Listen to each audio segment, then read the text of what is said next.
Kayo ba'y namomroblema kung sino ang iboboto? Huwag kayong mag-alala dahil nandito ako para tulungan kayong magdesisyon ngayong eleksyon. Hindi naman sa panghuhusga, pero minsan, sa pangalan pa lang ng kandidato, alam mo na kung ito hindi mapagkakatiwalaan. Kagaya ng mga sumusunod na kandidato sa iba't ibang mga barangay na ito. Alang Galang, isang adik, Cora Coutinho, at May Tulak. Yan ang mga pangalang hindi mapagkakatiwalaan.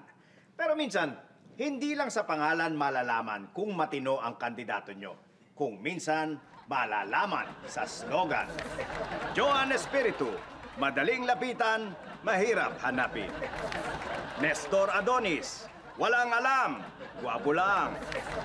Jerome Makiusap III, nakatatlong takbo na ako, pagbigyan nyo na ako. Please. Andy San Miguel, pag ako nanalo, magpapainom ako. Iboboto nyo ba yung mga yan?